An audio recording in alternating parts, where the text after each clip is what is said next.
Hey guys welcome. सो इस video में हम लोग ट्रिग्नोमेट्री के टाइप ऑफ क्वेश्चंस देखने वाले हैं। चार टाइप के क्वेश्चंस मैं आपके साथ शेयर करूंगा। ये क्वेश्चंस प्रीवियस ईयर एग्ज़ाम्स में पूछे गए हैं और इस टाइप के क्वेश्चंस आप कॉम्पिटिटिव एग्ज़ाम्स में एक्सपेक्ट कर सकते हैं। ये वीडियो जेनरिक होने वाला है for all type of exams, तो इससे आपको आइडिया लग जाएगा कि ट्रिग्नोमेट्रिक टॉपिक से बेसिक किस टाइप के क्वेश्चंस एग्जाम में पूछता है और क्या बेसिक ट्रिक आपको यूज़ करनी है in order to solve that, क्योंकि एग्जाम पॉइंट ऑफ व्यू से कुछ ना कुछ क्वेश्चन में ट्रिक लगती है तब वो सॉल्व होते हैं। इस टाइप के क्वेश्चंस होते हैं। स्टार्ट करते हैं टाइप 1 से। टाइप 1 क्वेश्चन मैंने यहाँ पे पिक करे हैं जिसमें सीरीज़ बेस्ड क्वेश्चंस होते हैं। जैसे यहाँ पे अगर आप देखें तो आपको 10 1 degree 2 degree 3 degree till 87 degree 89 degree और बीच में मल्टीप्लाई हो रहा है। ये डॉट का मतलब क्या है guys? This is a multiplication. तो लास्ट वीडियो में ट्रिग्नोमेट्रिक पार्ट 1 में मैंने आपको बताया था कि आप एंगल शिफ्टिंग यूज़ करके 10 को कॉट में कन्वर्ट कर सकते हैं। तो आप 10 1 डिग्री को you can write like 10 90 minus 1 degree, right. And 10 90 minus 1 degree कौन से क्वाड्रेंट में लाई करता है? फर्स्ट क्वाड्रेंट में। फर्स्ट क्वाड्रेंट में ऑल पॉजिटिव 90 है तो चेंज होगा, तो 10 चेंज हो जाएगा कॉट में, तो ये बन जाएगा कॉट 89 डिग्री। मतलब कि 10 1 degree is equal to 10 cot 89 degree. तो ये हमें एक यहाँ पे सेंस बनता है कि हम इस चीज़ को ऐसे कन्वर्ट कर सकते हैं। और जैसे ही आपको कॉट 89 डिग्री मिला और आपको यहाँ पे लास्ट में क्या दिख रहा है? 1089, तो आपको यहाँ आइडिया लगना चाहिए कि ये दोनों एक दूसरे के रेसिप्रोकल है। It means that 1089 degree is equal to 1 upon cot 89 degree, और अगर इन दोनों को मैं आपस में मल्टीप्लाई करूँगा it will give 1। So in short what I mean to say is 10 1 degree is equal to cot 89. 10 1 degree is cot 89. So this is cot 89. This will get cancelled out by 1089. 10 2 is same as cot 88. Cot 88 cancel out हो जाएगा 1088 से, क्या बचेगा? 1. 10 3 is same as cot 87. This will get cancelled out with 1087. So on ये cancel out होते जाएंगे till 1044 और उधर से 1046 तक। बीच में सिर्फ एक वैल्यू बचेगा 1045 degree, and the value of 1045 degree, और उधर से सब मल्टीप्लाई होकर क्या बचा है? 1। इधर से मल्टीप्लाई होकर क्या बचा? 1। 1045 is 1/√2। So this is the answer of this question. I hope आपको समझ आया होगा कि हमने कैसे सॉल्व किया। नेक्स्ट क्वेश्चन पे चलते हैं। All right, next question is related to cos. तो cos 1 degree, cos 2 degree till cos 179 degree. So बीच में अगेन यहाँ पे मल्टीप्लिकेशन है गाइस। सो अभी हमें कॉस 1 डिग्री की वैल्यू नहीं पता, 2 की नहीं पता, हमें स्टैंडर्ड वैल्यूज पता होनी, कॉस 0 30 45 60 एंड 90। तो इसका मतलब है इसमें भी कुछ ना कुछ एंगल शिफ्टिंग यूज़ होने वाला है। पर यहाँ पे अगर आप एक चीज़ देखें, ये सीरीज़ बहुत लंबी है, राइट। तो इस सीरीज़ में हमें जो वैल्यूज़ पता है, हमें कौन कौन सी वैल्यूज़ पता है इस पूरी सीरीज़ में? We know the value of cos 30, then we know the value of cos 45, then we know the value of cos 60, then we know the value of cos 90, and then further उसके आगे भी हम 120 150 180 तक values निकाल सकते हैं shifting करके। Now the point is what is the value of cos 90, और बीच में सब वैल्यूज़ आपस में मल्टीप्लाई हो रही है। What is the value of cos 90? cos 90 is same as sin 0 which is equal to 0. Now anything multiplied with 0 is 0. So the answer is 0 here. तो ये ट्रिक इसमें आपको यूज़ करनी थी कि cos 90 डिग्री 0 है और वो किसी वैल्यू से, इसकी कुछ वैल्यू होगी, इसकी कुछ वैल्यू, सो ऑन वैल्यूज चलती जाएंगी, but cos 90 is the only value जो इस पूरी सीरीज में 0 आपको मिलने वाली है, और वहाँ पे आंसर आपका टोटल वैल्यू क्या हो जाएगा? 0. This is the answer. Next question पे चलते हैं। Alright, next question is related to sum. अभी पहले जो 2 क्वेश्चन थे गाइस उसमें आपने मल्टीप्लिकेशन देखा था, अभी वाले क्वेश्चन में एडिशन है। Sine 0 degree, sine 10 degree. So इसमें है sine square 10 degree, sine square 30 degree, sine square 45, sine square 60, sine square 80। Now मेरे को वैल्यू देखते ही मुझे एक स्ट्राइक हुआ, I know the value of this this and this, but I don't know the value of this and this. This is what I need to focus on. तो ये कैसे सॉल्व होगा? Now what I can do is, मेरे को 10 degree और 80 degree का सम यहाँ पे दिखता है 90 डिग्री, मतलब शिफ्टिंग होके कुछ साइन और कॉस बन सकता है. So let's try. अगर मैं इसको चेंज करता हूँ, sine square let's say 90 minus theta, this is same as cos square 80 degree. Now this become cos square 80 degree and this is sin square 80. आपको एक प्रॉपर्टी याद होगा, sin square theta plus cos square theta is 1. It means that the value of this and this is 1. तो ये दोनों cancel होके क्या मिल गया? 1. And what is the value of sin 30? So this is 1 by 2. Sin 45 1 by root 2. Sin 60 root 3 by 2. और इसका square आपको करना है, इन सब वैल्यूज़ का स्क्वायर करना है, plus 1. So this is 1 by 4 plus 1 by 2 plus 3 by 4 plus 1. So the LCM is 4. 1 plus 2 plus 3 plus 4. So this is 10 by 4 which is 5 by 2 is the answer. I hope ये question भी आपको समझ आया होगा कि हमने कैसे सॉल्व किया. So the main point is आपको क्वेश्चन में ये फोकस करना है कि आपको कौन सी वैल्यूज़ पता है. जो वैल्यूज़ नहीं पता उसको कैसे सॉल्व कर सकते हैं, क्वेश्चन में यही बेसिक पॉइंट आपको देखना रहता है. Alright guys, so next type of question रहता है जिसमें आपको सॉल्व करना रहता है. आपको कोई एक्सप्रेशन दिया रहेगा like if this value is this then solve this. तो इस टाइप के क्वेश्चन रहते हैं. तो यहाँ पे आपको कॉट थीटा का वैल्यू दिया है 3/2 और आपको बोला है solve this. So what we need to do here is we need to understand what we need to solve. So we need to solve cos theta, sin theta, cos theta, sin theta with some coefficients. Now cot theta is what? So cot theta is cos theta upon sin theta which is 3/2. Now अभी आप यहाँ पे एक चीज़ बोल सकते हो, cos theta is 3 then sin theta is 2. You can put this value here. So this will 2 of cos theta which is 3 minus sin theta upon 2 into cos theta which is 3 plus sin theta which is 2. 6 minus 2 4, 6 plus 2 8. So answer is 1/2. This is the answer. I hope ये question भी आपको समझ आएगा. दूसरा क्या तरीका है guys इसको सॉल्व करने का, आप इस एक्सप्रेशन को sin थीटा से ऊपर नीचे डिवाइड कर सकते हैं. So this will become 2 cos theta upon sin theta which is cot theta minus 1 upon 2 cot theta plus 1. And cot theta का वैल्यू 3/2, उसको यहाँ पे पुट करोगे तो भी आपको सेम आंसर मिलने वाला है 1/2. आई होप समझ आया होगा. इस टाइप का question guys almost same type का है. tan थीटा दिया है, यहाँ पे साइन कॉस दिया है. So tan theta is sine by cos. So this is sine, this is cos. Fill the value and solve it. The answer should be 72. Check करिएगा, आप बताइएगा कि आपका आंसर 72 आया या नहीं in the comment sections. The very same type of question guys, tan theta is a upon b. So this is sin theta, this is cos theta. So fill the value of sin theta cos theta. ये बहुत easy, आप directly भी कर सकते हैं. So this will become a square plus cos theta is b. So this is b square, this is a square minus b square is the answer of this question. तो इस type के question भी tricky questions रहते हैं जो अगर आपको basic नहीं पता रहेगा देन आप साइन कॉस से डिवाइड करके देन वैल्यू पुट करोगे तो कुछ एलसीएम वगैरह लोगे तो थोड़ा ज़्यादा टाइम ले सकता है. अगर आपको ये ट्रिक पता है this is sine by cos तो आपका आंसर जल्दी आ सकता है. सो अगेन इस क्वेश्चन में आपको दिया है tan थीटा इज 4/3 और आपको ये एक्सप्रेशन सॉल्व करना है. सो अगर आप यहाँ पे ध्यान से देखें, अभी tan थीटा क्या होता है sign theta upon cos theta, पर अभी आपको जो वैल्यू दी है वो किस में दी है, सेक और कॉसेक में दिया है. तो आपको इस एक्सप्रेशन को भी मॉडिफाई करना पड़ेगा. सो tan theta is sin theta upon cos theta and sin theta is what 1 upon cosec theta. Cos theta is 1, cos theta is what it is 1 upon sec theta.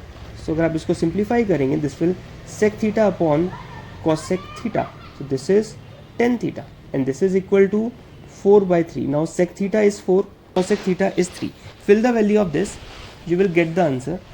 मैं आपको डायरेक्टली आंसर बता रहा हूँ guys, this should be 64/27 should be the answer. Solve करिएगा, बताइएगा कि आपका answer same आया या नहीं आया.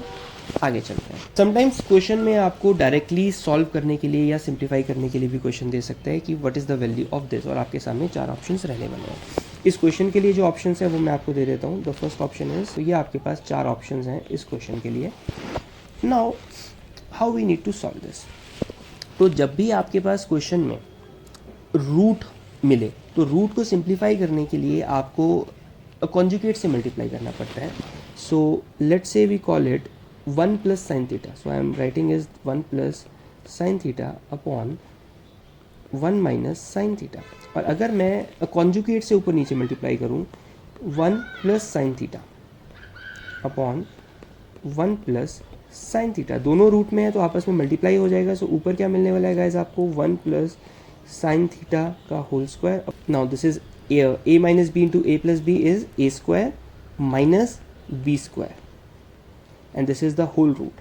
सो ऊपर रूट सॉल्व करेंगे, this will become 1 plus sine theta, नीचे 1 minus sine square theta is cos square theta, उसका रूट करेंगे you will get cos theta. अब ये जब आप इसको कॉस थीटा से डिवाइड करेंगे, this will be sec theta plus tan theta and this is the option 2।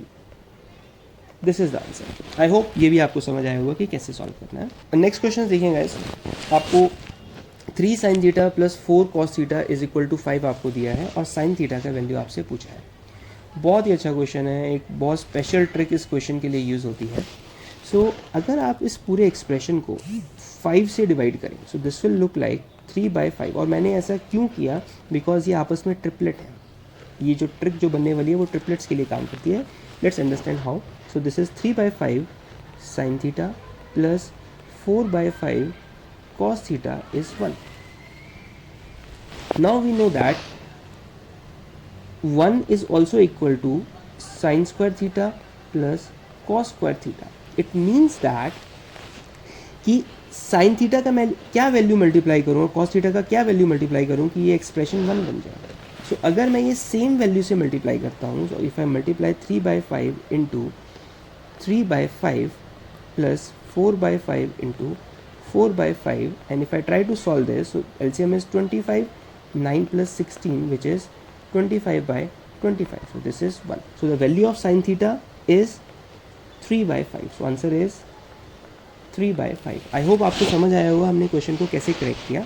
हमने राइट साइड में 1 बनाया और कोफिशिएंट देखते हुए हमने ये चीज़ समझने की कोशिश करी कि इसमें साइन थीटा का क्या वैल्यू मल्टीप्लाई कर सकते हैं और कॉस थीटा का क्या वैल्यू मल्टीप्लाई कर सकते हैं, जिससे ये ट्रिपलेट 1 वैल्यू को सेटिस्फाई कर जाए। तो इस टाइप से भी आप क्वेश्चन को सॉल्व कर सकते हैं। समटाइम्स यहाँ पे sine square theta, sine cube theta, sine की पावर 4 थीटा भी पूछ सकता है। Once you get the value of sine theta then you can solve those values as well.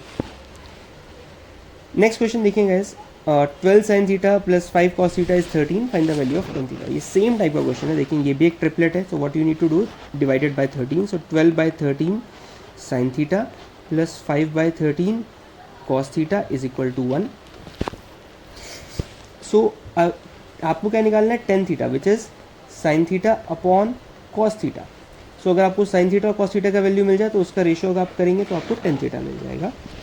Now sine theta का वैल्यू किससे मल्टीप्लाई करना है, same value 12/13, cos theta is 5/13, so sine theta is 12/13, cos theta is 5/13, 13 से 13 cancel out हुआ, answer is 12/5, this is the tan theta. Then again इसमें भी आपसे क्या पूछ सकता था, tan square theta, tan cube theta, root and so इस टाइप की वैल्यूज भी पूछ सकता था। आई होप आपको समझ आया होगा type 2 questions. Alright guys, so type 3 question is related to the simplification, जिसमें चीज़ें मोस्टली कैंसिल आउट होती हैं। तो यहाँ पे आपके सामने क्वेश्चन दिए हैं, cos 8 degree, cos 24 degree, cos 60, cos 66, cos 82 upon sine 82, sine 66, sine 60, sine 24, sine 8। इस पूरे एक्सप्रेशन में गाइस मेरे को सिर्फ ये वैल्यू इसकी वैल्यू पता है, बाकी मुझे नहीं पता। So what we need to do, we need to use the angle shifting. So यहाँ पे अगर आप ध्यान दें तो इसका सम कितना बनता है, 90 डिग्री बन रहा है सबका सम। सो अगर आप शिफ्ट करेंगे तो साइन शिफ्ट होगा कॉस में, this will become cos 8 degree, this is cos 24 degree, this is cos 66 degree, this is cos 82 degree. Now ये आपस में कैंसिल आउट हो गए। And what is the value of cos 60, this is 1/2, what is the value of sin 60, √3/2, what is the value of this whole expression, 1/√3 is the answer of this. I hope समझ आया होगा कि इस type के question भी कैसे solve करने हैं। नेक्स्ट क्वेश्चन देखते हैं। नेक्स्ट क्वेश्चन इज अगेन आपके सामने एक्सप्रेशन दिया है। सो इस एक्सप्रेशन में अगर आप ध्यान से देखें तो मुझे tan 60 का वैल्यू पता है, sec 30 का पता है, sin 45 का पता है, but I don't know the value of this, this, this and this. So my focus will be how to get the value of these thing. तो what I will do here is कि sine अगर मैं change करूँ और इन दोनों का सम क्या बन रहा है 90, यहाँ पे ध्यान दीजिए, जब 90 बन रहा है जब आप इसको शिफ्ट करेंगे तो this will become sign 75 will look like cos 15 और cos sec 75 will look like sec 15। Now ऊपर क्या वैल्यू मिलेगा 3 इंटू साइन 60 इज √3 का square 3 plus sec 30 is same as cos 30 is √3/2, sec 30 is 2/√3, उसका स्क्वायर करेंगे 4/3 minus sign 45 is 1/√2, उसका square करेंगे 1/2 upon नीचे क्या मिला cos 15 तो 2 cos 15 degree into sec 15 into तो 2 sec 15 degree. Now we know that cos 15 sec 15 reciprocal हैं एक दूसरे के, तो आपस में कैंसिल आउट हो गए। सो 2 इंटू 2 4 नीचे बचेगा, ऊपर सॉल्व करते हैं। So this is 9 plus 4/3 minus 1/2 upon 4। ऊपर एलसीएम क्या मिलेगा guys 6 into 9 54 plus 8 minus 3 upon 4। सो उसको सॉल्व करेंगे। सो this is 51 plus 8 59/24। So this is the answer. I hope आपको टाइप 3 क्वेश्चन भी समझ आया होगा कि सिंप्लीफाई कैसे करना है। नेक्स्ट टाइप ऑफ क्वेश्चन देखेंगे गाइस, शेडो वाले क्वेश्चंस भी पूछता है एग्जाम में। उस एक एग्जांपल मैंने यहाँ पे लिए है। For example there are two pole of equal height, they are making a shadow as shown in figure. Find the height of the pole, find the height of the pole. So ये दो poles हैं guys आपके पास, पोल 1 and pole 2। यहाँ पे कोई source रहेगा light का जिसकी वजह से इसका शेडो यहाँ बन रहा है, यहाँ पे कोई लाइट का सोर्स रहेगा जिसकी वजह से इसका शेडो यहाँ पे बन रहा है। और यहाँ पे क्या दिख रहा है, ये दोनों शेडो एक दूसरे को जस्ट मैच कर रहे हैं और इसका एंगल हमें दिया है 60 डिग्री एंड 30 डिग्री। और आपको दोनों पोल के बीच का डिस्टेंस दिया है 80 डिग्री और आपसे पूछा है हाइट ऑफ द पोल। तो ट्रिग्नोमेट्री का बहुत अच्छा टाइप का क्वेश्चन है। So let's understand how to solve this. So if I add numbering A, B, C, D, E, it will easy for me now. And what I can say is this is 60 degree. So इसके सामने वाला perpendicular, this is base. So perpendicular और base से क्या मिलता है हमें 10. So 10 60 degree is perpendicular by base. Base is BC. And यहाँ से 30 डिग्री के सामने क्या मिलेगा 10 30 degree is perpendicular by base and base is 80 minus BC. I can say 80 minus BC. Now इन दोनों एक्सप्रेशन में h कॉमन है तो h को इक्वेट करते हैं तो 1060. So 1060 is √3 into BC. This is equal to h and यहाँ से h का वैल्यू क्या मिला, h is equal to 1030 which is 1/√3 into 80 minus BC. इन दोनों इक्वेशन को we can equate now. √3 BC is equal to 1/√3 80 minus BC। √3 इधर multiply होगा, this is 3 BC is equal to 80 minus BC। BC इधर जाएगा तो 4 BC is equal to 80। So BC is equal to 20। Once we find the value of BC we can use any expression to find the value of H. So let's use the first one. So this is √3 1060 is h by 20. So h is 20√3. This is the height of the pole. So this is the answer of this question. I hope आपको समझ आया होगा इस type के question भी कैसे solve होते हैं। सो गाइज यही कोशिश थी आपको समझाने के लिए कि एग्ज़ाम में किस टाइप के क्वेश्चन आते हैं। तो अगर आपको वीडियो अच्छी लगी तो प्लीज़ चैनल को ज़रूर सब्सक्राइब करें, हमें बहुत मोटिवेशन मिलता है इसके लिए, आपके वीडियोज़ बनाने के लिए। Thank you so much guys for your support.